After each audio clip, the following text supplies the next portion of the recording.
Hello दोस्तों, UP 21 class में आपका स्वागत है। आज हम बात करने जा रहे हैं पॉलिटी के एक नए टॉपिक की, संविधान के एक नए टॉपिक की, और वो है राज्य के नीति निर्देशक तत्व। कौन से बेटा? राज्य के नीति निर्देशक तत्व। सबसे पहले बात करते हैं कि राज्य के निर्देशक तत्व जो दिए गए हैं उनका वर्णन हमें कहाँ पर प्राप्त होता है। ठीक है, सबसे पहली बात करेंगे कि जो राज्य के निर्देशक तत्व हैं हमारे संविधान में, वो मिलेंगे कहाँ पर उनको ढूंढा जाए।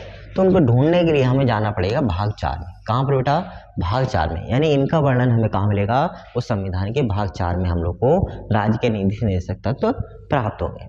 कहाँ से कहाँ तक वर्णित है? तो ध्यान रखोगे, अनुच्छेद 36 से लेके 51 तक। कहाँ तक? अनुच्छेद 36 से लेके 51 तक के जो भी अनुच्छेद दिए हैं वो किससे संबंधित हैं? राज्य के नीति निर्देशक तत्वों से संबंधित है। ठीक, पहले बात करते हैं, सबसे पहले आते हैं अनुच्छेद 36 में कि भाई अनुच्छेद 36 कहना क्या चाह रहा है। तो अनुच्छेद जो 36 है वो राज्य की परिभाषा बताता है। क्या बताता है बेटा? राज्य की परिभाषा बताता है। क्या परिभाषा कहता है कि भाई राज्य क्या होगा? राज्य होगा जिसमें कार्यपालिका हो, यानी कि एक संसद हो। पहली कंडीशन है, राज्य क्या होगा? राज्य ऐसा होगा जिसमें एक कार्यपालिका यानी एक संसद जो है होनी चाहिए, पहली कंडीशन। दूसरी क्या होनी चाहिए? एक विधानसभा होनी चाहिए। क्या होनी चाहिए? एक विधानसभा होनी चाहिए। और तीसरी बात ये कि स्थानीय शासन या स्थानीय प्रशासन की व्यवस्था होनी चाहिए। तो क्या कहलाएगा? वो कहलाएगा राज्य। क्या कहलाएगा बेटा? वो कहलाएगा राज्य। ठीक, तो ये बात कौन बताएगा? यानी कि राज्य की परिभाषा कौन दे रहा है हमारे लिए? अनुच्छेद 36 दे रहा है। ठीक, आगे बढ़ते हैं, बात करते हैं अनुच्छेद 37 की। किसकी? अनुच्छेद 37 की। कि अनुच्छेद 37 क्या कह रहा है? देखो, अनुच्छेद 37 कह रहा है कि जितने भी राज्य के नीति निर्देशक तत्व हैं ये न्यायालय में वाद योग्य नहीं है। यानी ऐसा नहीं है कि इनको लेकर तुम न्यायालय पहुंच जाओ, भैया ये पूरा नहीं करके दे रहा राज्य हमारे लिए और हम तो जो है राज्य में मुकदमा करेंगे। नहीं कर सकते, क्योंकि अनुच्छेद 37 लिख के इन्होंने क्लियर कर दिया संविधान में कि न्यायालय के वाद योग्य नहीं है। यानी कि जो राज्य के निर्देशक तत्व हैं उन पे तो मुकदमा नहीं कर सकते हम लोग। ठीक, तो ये बात क्लियर हो गई। अब बात करते हैं कि अनुच्छेद 38 क्या कहना चाह रहा है। कौन सा? अनुच्छेद 38 क्या कहना चाह रहा है? तो अनुच्छेद 38 कह रहा है राज्य के लोक कल्याण में वृद्धि करने के लिए संबंधित है। किससे संबंधित है? राज्य के लोक कल्याण में वृद्धि करने से संबंधित है। किस संबंधित है बेटा? राज्य के लोक कल्याण में वृद्धि करने से संबंधित है। ठीक है, अब व्यवस्था करेगा नहीं, लोक कल्याण के लिए वृद्धि संबंधित है या उसकी वृद्धि करने की व्यवस्था करेगा। किसके लिए? नागरिकों लिए। किसको व्यवस्था करके देगा? नागरिकों को व्यवस्था करके देगा। कैसा? सामाजिक, आर्थिक और राजनीतिक न्याय की। किसकी व्यवस्था करके देगा? सामाजिक, आर्थिक और राजनीतिक न्याय की। यानी ये तीनों बातें जो हैं पूरी होनी चाहिए। आगे बात करते हैं, आगे बात है अनुच्छेद 39 की। तो देखो, अनुच्छेद 39 की बात की जाए तो अनुच्छेद 39 है उसको 3 भागों में बांटा गया है। अनुच्छेद 39 ए, अनुच्छेद 39 बी और अनुच्छेद 39 सी, और तीनों की एक एक करके चर्चा करते हैं। देखो, सबसे पहले बात करते हैं अनुच्छेद 39 ए की। तो अनुच्छेद 39 कहना चाहता है कि समान कार्य के लिए समान वेतन होना चाहिए। ऐसा नहीं है कि एक व्यक्ति मजदूरी कर रहा है 8 घंटे की, उसको भी उतना ही वेतन मिल रहा है, दूसरा कर रहा है उसको कम वेतन मिल रहा है। ऐसा नहीं होना चाहिए। समान कार्य कर रहे हो, समान वेतन। भाई ये जायज सी बात है कि समान कार्य के लिए समान वेतन होना ही चाहिए। दूसरा कि सभी को निःशुल्क विधिक सहायता प्राप्त होनी चाहिए। अगर तुम्हारा कोई केस है और तुम उस केस को लड़ने के लिए वकील हायर नहीं कर सकते, तो फिर तुम्हारा क्या होगा? भाई केस नहीं लड़ा जाएगा। भाई तुम्हारी इतनी कैपेसिटी नहीं है कि तुम वकील हायर कर लो, तो क्या होगा? केस नहीं लड़ पाओगे? लड़ पाओगे। क्यों? क्योंकि जो राज्य जो है वो हमारे लिए क्या करके देगा? निःशुल्क विधिक सहायता देगा। क्या देगा? निःशुल्क विधिक सहायता देगा। विधि संबंधित कोई भी सहायता होगी वो उसको निःशुल्क दी जाएगी। ठीक है, तो इसकी व्यवस्था कौन करेगा? अनुच्छेद 39 ए करेगा। अनुच्छेद 39 बी क्या कह रहा है? वो कह रहा है कि सार्वजनिक पैसों का स्वामित्व नियंत्रण करने के समान प्रकार होने चाहिए। ठीक है, यानी सार्वजनिक पैसों का स्वामित्व के नियंत्रण का समान प्रकार से होना चाहिए। ऐसा नहीं है किसी को ज्यादा मिल रहा है किसी को कम मिल रहा है। जितने भी स्वामित्व के रोजगार के यानी कि सरकारी कंपनियां हैं या जो भी व्यवस्थाएं हैं उन पे समान प्रकार से क्या होना चाहिए? नियंत्रण होना चाहिए। आगे बढ़ते हैं, अनुच्छेद 39 क्या कह रहा है? ये कह रहा है धन का समान रूप से सभी क्षेत्र में वितरण होना चाहिए, वितरण होना चाहिए। यानी कि जो भी क्षेत्र है उनमें समान रूप से एक समान जैसी जिसकी जरूरत लगे उस हिसाब से वितरण करना चाहिए। कहाँ रोड पर कितना लगाना है, अस्पतालों में कितना लगाना है ना, इस तरीके से जो है सब व्यवस्था यही होनी चाहिए। समान रूप से धन का क्या हो? वितरण हो, किसी में भी कोई भेदभाव की व्यवस्था ना हो। आगे बात करते हैं, अगला बात करते हैं अनुच्छेद 40 की। किसकी? अनुच्छेद 40 की। तो अनुच्छेद 40 है वो ग्राम पंचायतों के गठन से संबंधित है। किस संबंध में बेटा? ग्राम पंचायतों के गठन से संबंधित है, विशेष तौर पर तुम लोग ध्यान रखोगे। लेकिन उसमें एक बात कही गई कि भैया जिन राज्यों में कम से कम 20 लाख जनसंख्या नहीं होगी उनमें क्या करा जाएगा, यानी 20 लाख से जिन राज्यों में कम जनसंख्या होगी उसमें ग्राम पंचायतों का गठन मना कर दिया गया। ठीक है, यानी उनमें ग्राम पंचायतों का गठन नहीं किया जाएगा। आगे बढ़ते हैं। अनुच्छेद 41 क्या कह रहा है? अनुच्छेद 41 कहता है कुछ स्थितियों में सभी को काम, शिक्षा और लोक सहायता प्राप्त करने का क्या होना चाहिए? अधिकार होना चाहिए। भाई ये तो सबकी बात है कि राज्य की तरफ से कोई भी अधिकार प्राप्त हो वो सभी नागरिकों को प्राप्त होना चाहिए। तो इसे ही कहना चाह रहे हैं कुछ स्थितियों में सभी को काम, शिक्षा और लोक सहायता प्राप्त करने का क्या होना चाहिए? अधिकार होना चाहिए। ठीक है, आगे बढ़ते हैं। अगली बात है अनुच्छेद 42 की। अनुच्छेद 42 कहता है कि महिलाओं को प्रसूति सहायता उपलब्ध होनी चाहिए।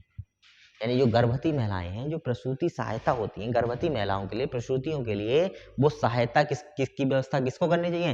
राज्य को करनी है। किसको चाहिए? राज्य को करनी है। जैसे पोषाहार है, ठीक है, उससे पहले जो व्यवस्थाएं हैं, टीकाकरण की व्यवस्था, ये सब राज्य को करनी चाहिए और राज्य करता भी है। तो यही कहना चाहता है अनुच्छेद 42 कि भैया महिलाओं को प्रसूति सुविधाएं क्या होनी चाहिए? उपलब्ध होनी चाहिए। आगे बात करते हैं अनुच्छेद 43 की। अनुच्छेद 43 क्या कहता है? वो कह रहा है उद्योग के प्रबंधन में श्रमिकों की भागीदारी होनी चाहिए। क्या कहना चाह रहा है? यानी उद्योग का मेन काम कौन कर रहा है? श्रमिक कर रहे हैं, उसमें करने वाले हैं। ठीक है, तो कहीं ना कहीं ये कहना चाह रहा है कि उद्योग है हमारे, सार्वजनिक उद्योग है, उनके प्रबंधन में क्या होना चाहिए? उनके प्रबंधन में श्रमिकों की भागीदारी निश्चित होनी चाहिए। ठीक है, ये बात कौन बताएगा? अनुच्छेद 43 बताता है। 44 की बात करते हैं। अनुच्छेद 44 कहता है सभी नागरिकों के लिए समान सिविल सहायता प्राप्त होनी चाहिए। यानी जो भी सिविल सहायता है वो किसके प्राप्त है? समान, सभी नागरिकों को। यानी किसी में भी कोई किसी भी प्रकार का राज्य जो है भेदभाव नहीं करेगा, बल्कि सभी नागरिकों के लिए समान सिविल सहायता क्या करेगा? प्रदान करके देगा। क्या करेगा? सभी को निःशुल्क सहायता भी प्राप्त देगा, साथ ही साथ जो है वो क्या करेगा? सभी नागरिकों के लिए समान सिविल सहायता प्राप्त करके देगा। क्या करके देगा? समान सिविल सहायता प्राप्त करके देगा। बात करते हैं अनुच्छेद 45 की। अनुच्छेद 45 कहता है बच्चों को मुफ्त तथा अनिवार्य शिक्षा की जिम्मेदारी। तो ये राज्य की जिम्मेदारी बनती है कि बच्चों को मुफ्त और अनिवार्य शिक्षा क्या करें? प्रदान करके दें। और इस बात की जानकारी कौन देगा? ये देगा हमें अनुच्छेद 45। कौन देगा? अनुच्छेद 45 देगा। आगे बढ़ते हैं। अनुच्छेद 46 क्या कह रहा है? अनुच्छेद 46 की बात की जाए तो अनुच्छेद 46 कह रहा है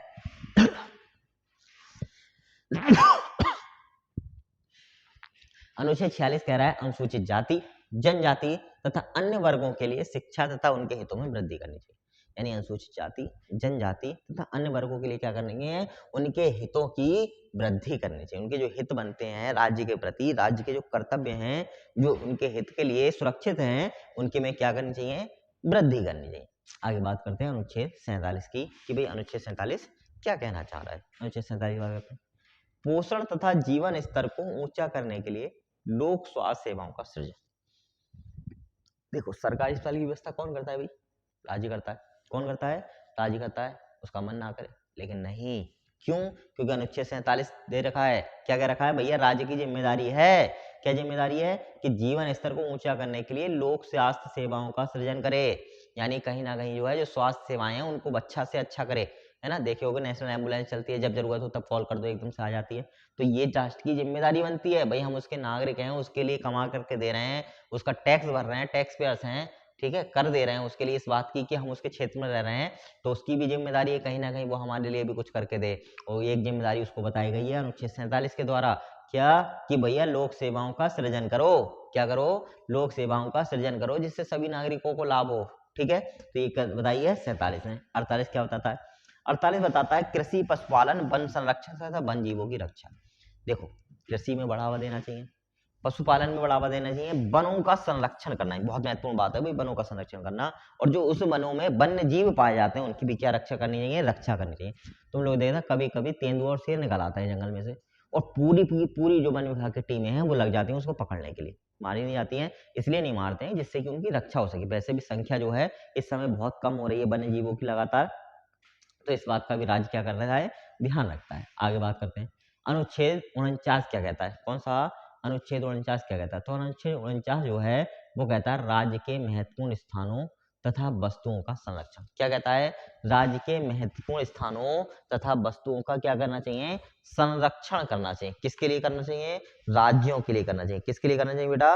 राज्यों के लिए। ये काम विशेष तौर पे जिम्मेदारी के द्वारा दिए गए हैं कि राज्यों को ये काम करने चाहिए कि वो महत्वपूर्ण स्थानों का क्या कर सके तथा वस्तुओं का संरक्षण कर सके। ठीक है, उनको संभाल कर संजो कर रख सके।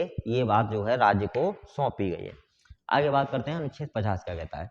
अनुच्छेद 50 कहता है कार्यपालिका और न्यायपालिका का कार्य क्या होना चाहिए? अलग होना चाहिए। यानी दोनों के काम, एक हो गई कार्यपालिका, एक हो गई न्यायपालिका, इन दोनों के काम क्या होने चाहिए? अलग अलग होने चाहिए, एक साथ नहीं होने चाहिए, अलग अलग होने चाहिए। अनुच्छेद 51 कहता है, अनुच्छेद 51 कहता है अंतरराष्ट्रीय शांति व सुरक्षा को बनाए रखना। किसको बनाए रखना? अंतरराष्ट्रीय शांति और सुरक्षा को बनाए रखने की जिम्मेदारी है, वो भी किसके पास है भाई? वो भी जिम्मेदारी जो पास रखी गई है वो इसके राज्य को दी गई कि भी तुम्हारा दायित्व बनता है, तुम्हारा काम बनता है कि तुम इस जिम्मेदारी को संभाल सको। आगे बात करते हैं। ठीक है, देखो अब बात करते हैं अंतर। अभी हमने एक वीडियो पिछली वीडियो में पढ़े, अगर तुम लोगों ने वो वीडियो नहीं देखी तो तुरंत जो है जाकर के चैनल पर देखो और उस वीडियो में समझने की कोशिश करो कि राज्य के नीति निस्तत्व क्या है और मौलिक अधिकार क्या है। इस बात में हम बात करते हैं कि दोनों में अंतर क्या है। एक मौलिक अधिकार है और एक क्या है? राज्य के नीति निषेध तत्व। नीति निषेध तत्व और मौलिक अधिकारों में अंतर क्या है, एक एक करके जानते हैं। सबसे पहले बात जानेंगे, वो जानेंगे नीति निर्देशक तत्वों की। किसकी बात जानेंगे? नीति निर्देशक तत्वों की बात जानेंगे। देखो सबसे पहली बात करी जाए नीति निर्देशक तत्वों की, तो इनको न्यायालय द्वारा प्रवर्तित नहीं किया जा सकता। सबसे पहली बात, न्यायालय द्वारा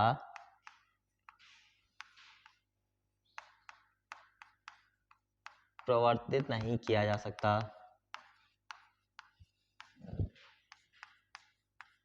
ठीक है, पहली बात हो गई, न्यायालय द्वारा प्रवर्तित नहीं किया जा सकता। ये किसके मामले में संबंध में बात है? ये संबंध है नीति निषेधक के संबंध में। किसके संबंध में? नीति निषेधकों के संबंध में। दूसरी बात क्या है? ये प्राकृतिक रूप से सकारात्मक है। दूसरी बात क्या हो गई? ये है प्राकृतिक रूप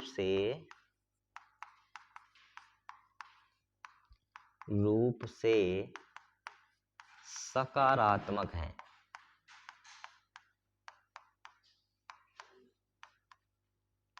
ठीक है, दूसरी बात हो गई यह प्राकृतिक रूप से सकारात्मक है। तीसरी बात करें तो इन्हें क्या है? इन्हें केवल नैतिक शक्ति प्राप्त है। तीसरी बात क्या है? इन्हें केवल नैतिक शक्ति प्राप्त है।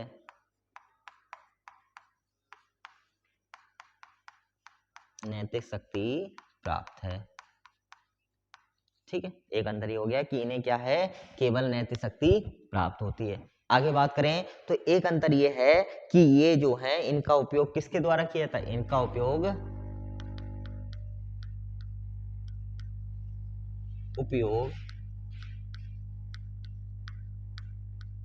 राज्य द्वारा किया जाता है, यानी राज्यों के लिए दिए गए हैं ना, राज्य द्वारा किया जाता है।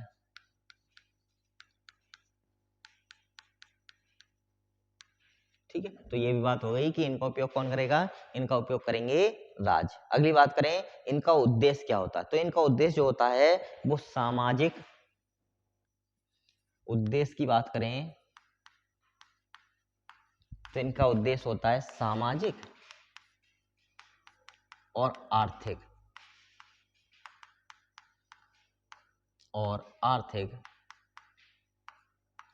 परिवेश को तैयार करना। क्या करना? सामाजिक और आर्थिक परिवेश को तैयार करना। ठीक है, तो ये मुख्य बातें हैं, मुख्य विशेषताएं हैं जो किससे संबंधित हैं? जो सिर्फ जो है नीति निषेधक तत्वों से संबंधित हैं। आगे बात जानते हैं हम लोग कि भैया मौलिक अधिकार हैं, फिर उनका क्या अंतर है। तो सबसे पहली बात है यह है न्याय योग्य है। सबसे पहले कंडीशन ये है कि न्याय योग्य, यानी अगर तुम्हें जरूरत है तो न्यायालय जा सकते हो। ठीक है, यह न्याय योग्य है। ठीक है, कैसे है? न्याय योग्य है। ये पहली कंडीशन हो गई। ये कैसे है? न्याय योग्य। दूसरी बात करें तो दूसरी बात है इनकी प्रकृति नकारात्मक है। दूसरी बात क्या है? इनकी प्रकृति नकारात्मक है। इनकी प्रकृति कैसी है बेटा? नकारात्मक प्रकृति के माने गए। कौन? मौलिक अधिकार। मौलिक अधिकार किस प्रकृति माने गए? नकारात्मक प्रकृति के माने गए। दूसरी बात करते हैं, इन्हें कानूनी शक्ति प्राप्त है। तीसरी बात क्या है? इन्हें कानूनी शक्ति प्राप्त है। कानूनी शक्ति प्राप्त है। क्या है? इन्हें कानूनी शक्ति प्राप्त होती है, यानी कि जो हमारे मौलिक अधिकार है उन्हें क्या है? कानूनी शक्ति प्राप्त होती है। इनका उपयोग किसके द्वारा किया जाता है? इनका उपयोग राज्य के नागरिकों के द्वारा। किसके द्वारा? राज्य के नागरिकों के द्वारा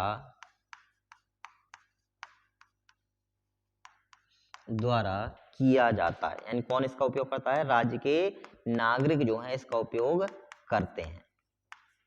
ठीक है, ये बात हो गई क्लियर। आगे बात है, अगली बात कि इनका उद्देश्य क्या होता है? इनका उद्देश्य होता है राजनीतिक लोकतंत्र की स्थापना करना। क्या होता है? राजनीतिक लोकतंत्र की।